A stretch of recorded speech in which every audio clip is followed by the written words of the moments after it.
Shamelessly Arguing with Vegans is this book authored by me, Swati Prakash, and it's available free of cost on my website, earthhealingnetwork.com, a resource where you will receive guidance and articles as well as books such as these and media.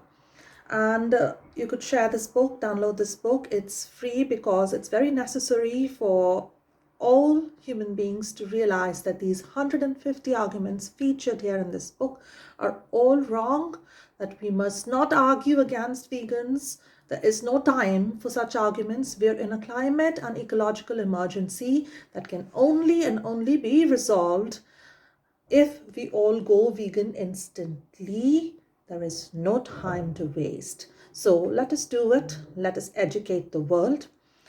Let me select a card message from this Gita oracle as a positive guidance. And there is a lovely message here. It says tolerance. Tolerating what? Tolerance. So tolerating some things is necessary. For example, the temporary appearance of happiness, distress, and their disappearing over time. They are like the coming and going of winter and summer seasons, and they arise from sense perceptions that we must learn to control, tolerate these ups and downs of temporary nature without being disturbed. Now let us go back to what I was talking about, climate change. Is this something we can simply tolerate? Can we survive it? Is it something that's just a weather disturbance that comes and goes, or a seasonal change? No. It is a very, very horrendous shift that is happening on Earth. It is killing people right now. There are deserts being created right now. There are populations, millions of people have been disturbed by floods, earthquakes. These will increase in intensity, and it's all because the conditions of life are shifting towards one in which we have hardly any trees left. Therefore, there is rainfall disturbance. Some places don't receive any rainfall and there's drought there. Some places it's too much rainfall and there's flooding there. So it is all unbalanced. Nature has gone out of balance, and it is because of animal farming. I was watching a documentary and a video in which it was shown that Africans are suffering from lack of water. They are dying there, and their cattle are dying, and they're feeling sad for the cattle who are falling dead due to starvation, all the bones around them. Carcasses decomposing all around. Sad reality, however. Remember that when you're cattle farming, it is equally cruel. If not by starvation, they're going to be dead by violence inflicted by you. You are grievously injuring them and killing them. That's also equally wrong. Secondly, if you're keeping cattle, feeding cattle grains is going to be a problem. Giving them water is going to be a problem. And when you consume that animal, it's no use, or its product, it's no use, because you've used a lot more food grains and water to, breed and grow that animal and then kill that animal. It's just ridiculous. If you directly grow plants, this climate change will never even have happened had we not invented animal agriculture.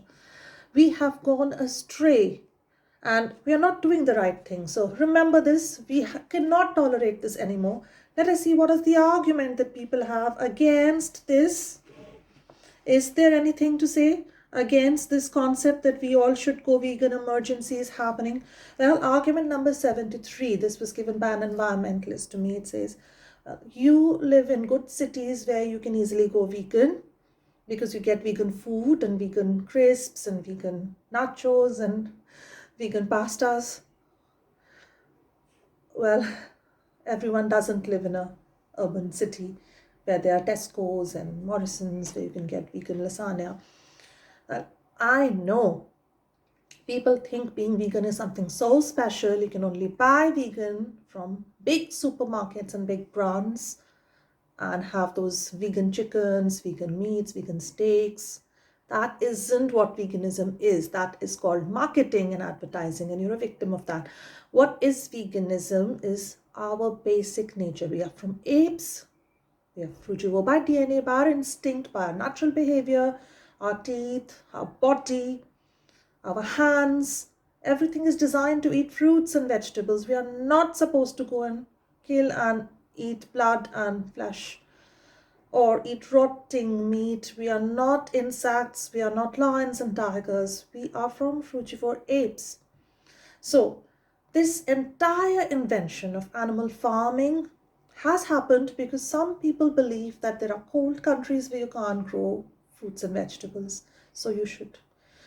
What will the animals eat? The animals depend on crops. The animals will consume water. The animals will consume plant foods. So you're abusing the animal and you're abusing yourself. And not just one or two, you're abusing 80 billion animals kept as slaves in horrific conditions in factory farms year after year, bred for purpose. That means you make females reproduce, bear babies. You snatch those babies away, you take the milk away, take the eggs away, the honeys away, or whatever it is. It's wrong. You are abusing females. You're abusing babies. And you're abusing the male too, because most of them are killed instantly because they can't breed anymore. They can't give any milk. In the dairy industry, they become meat at a young age. Is this good? Is it normal? Or is it psychopathic, cunning behavior of serial killers? So yeah, you can be vegan because you are already vegan by birth. You have been deluded so long, you've been fooled by the system. If a human being can't live in a desert island or in some sort of a climate where it is difficult to find plants to eat, how will animals and cattle be grown there? How will you produce? How will you factory farm? You are saying you're going to hunt for whatever life forms you see around you, but is this the right thing to do when climate change is happening?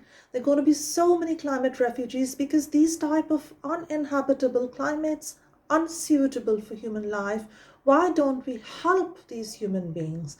Why don't we inform and educate people that breeding and killing animals and farming them must be banned because it's absolutely inessential? And those, if you're talking about Eskimos or people who are Inuits or someone living in sub-Saharan zones, well, I'm not talking about them. I'm talking about animal farming as a system, not by someone going and hunting animals outdoors in nature from whatever you can find. And that also, by the way, sounds really cruel. But if you're justifying that those human beings who live in those climates are doing that out of survival like lions do or something, that's completely different matter. We'll handle that later. Animal farming and fishing do not come into the picture and they must be banned. You cannot keep and breed animals in Siberia or any tundra climate without it being extremely uncomfortable and extremely energy intensive and extremely unsustainable. If you can't have humans eat plants, find plants to eat, how will you breed animals? If you don't have water to drink, like Africa, how are you going to give water to the cows and goats whom you're killing to eat? It's just senseless, isn't it? So let us not bring all this into it. It's all this mirage that we are creating, that somehow it is justified. You can find vegan products everywhere. There's television, internet, everything, refrigerators in most countries, all countries. You're having supermarkets and import of goods. So you are having plenty of rice, nuts, fruits, vegetables, legumes, and beans to eat. So let us not kid ourselves. Let us all go vegan urgently. It's really, really, really important.